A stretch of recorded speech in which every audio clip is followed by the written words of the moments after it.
My name is Aaron Fraint. I am a member and co-owner of the Pedal Co-op, the same as everyone else involved. It means I get to ride my bike and get paid. The Pedal Co-op has clients that we go to either once a week or bi-weekly or sometimes more often than that, and we pick up recycling and compost.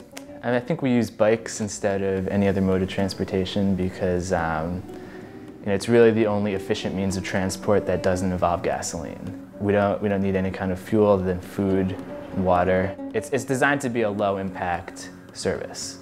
We don't take much and we don't need much.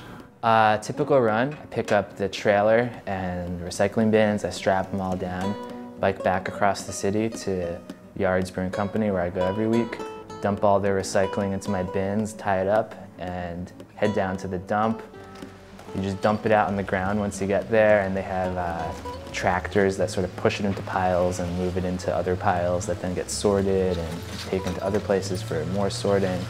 And then at that point I bike back here and I drop the trailer off, and that's the end of my run.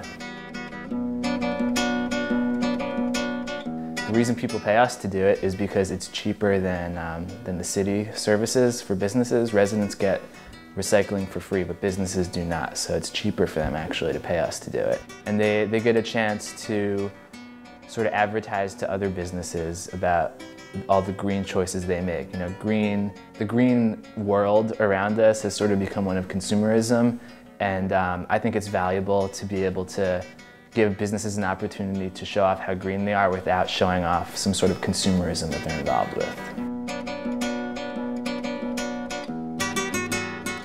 Some of the main environmental problems from industrial trash pickup is the roads on our street get destroyed.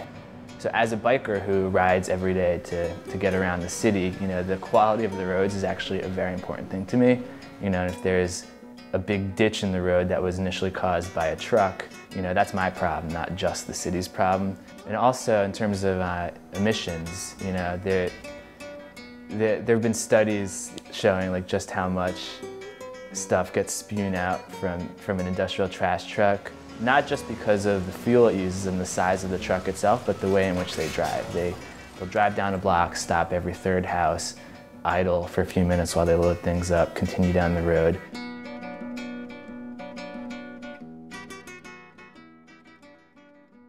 I think the primary benefit of our service is that we do not cause any sort of emissions of greenhouse gases into our atmosphere. By not doing that, we're really just putting a little drop in the bucket of change. We're not really doing anything by not emitting, but it gives our clients an opportunity to sort of opt out of the traditional infrastructure that we've developed that not everyone agrees is the best. It's almost more of an environmental political act because we're not actually reducing pollution as much as preventing additional pollution from being created. I think the most important aspect of what we do from a green perspective is that we're showing the city that there's other choices. You don't have to just take the systems that are given to you and accept them and use them in the ways that they were created for. You can say, I think there's a better way to get my trash down to the recycling dump. And if there is, you can do it. And that applies to every aspect of every person's life, whether it's the food they eat or the electricity choices they make in their home or how they get around on a day-to-day basis.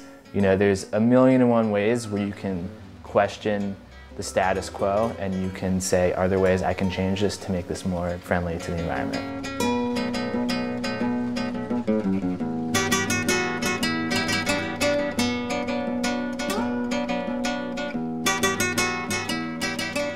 As I was studying these topics and learning more, I started to get depressed by the lack of ability most people have to change any sort of policy on even a local level, much less a state or federal level.